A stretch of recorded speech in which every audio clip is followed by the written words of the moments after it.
Ndërkohë, do të vazhdojmë të flasim për drejtësinë, pasi që prej orës 9 po mbahet në gjykatën kundër krimit të organizuar dhe korrupsionit seanca paraprake për dosjen Veliaj. I pranishëm në këtë seancë është edhe kryebashkiaku i Tiranës, Erion Veliaj. Sara Demushi është aty dhe po përcjell zhvillimet nga kjo seancë. Sara, mirëmëngjes. Çfarë po ndodh në të gjykatë?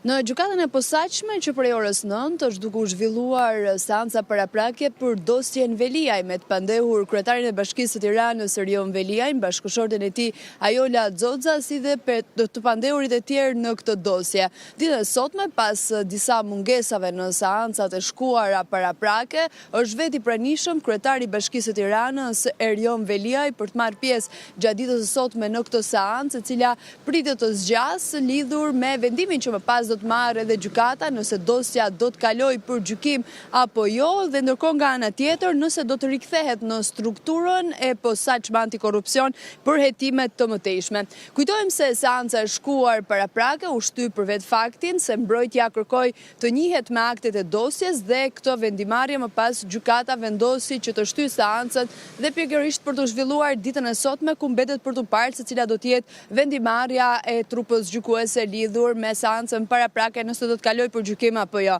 Ndërkohë nga ana tjetër kujtojmë se më herët kryebashkiaku i Tiranës ka kërkuar edhe kopje të dosjes së tij për të njohur me dosjen e tij dhe për të bërë edhe mbrojtjen, por një gjë e tillë në fakt nuk është lejuar, e po ashtu nga ana tjetër në pretendimet që ai më herët ka pasur drejtuar gjykatës, ka shprehur gjithashtu se edhe për USB-n, e cila ju është dhënë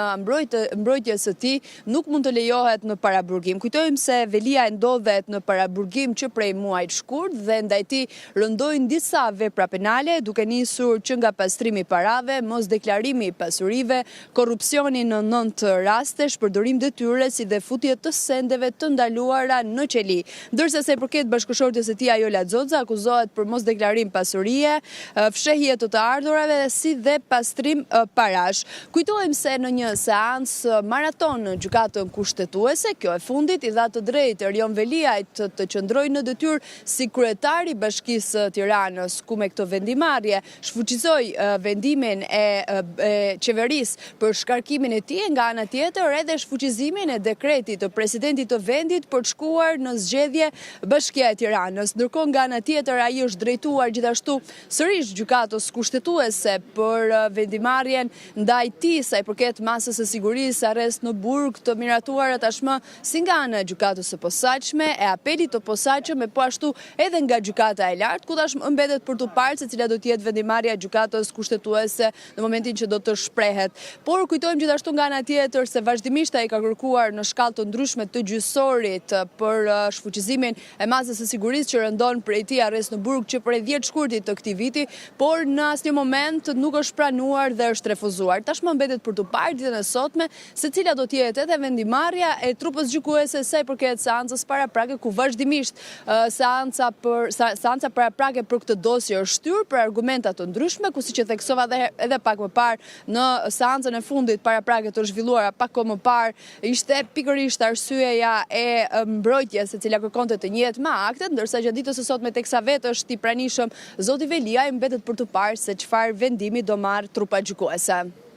Seanca është pa praninë e medias, besoj, ju nuk lejoni të futeni brenda. Pra për të kuptuar se çfarë po ndodh. Seanca paraprake gjithmonë zhvillohet pa praninë e mediave, janë të pranishëm vetëm palët në proces sa i përket seancave paraprake dhe masave të sigurisë, ku në asnjë moment nuk lejohet të jenë të pranishme mediat për të ndjekur nga afër seancën, por më pas mbetet pas përfundimit të kësaj seance do të jenë mbrojtjet të cilat do të japin të gjithë edhe do të shprehin mbi vendimarrjen të cilën ditën e sotme do të marrë edhe gjykata e posaçme sa i përket kësaj dosje. Faleminderit Sara. Shohim Tiranë.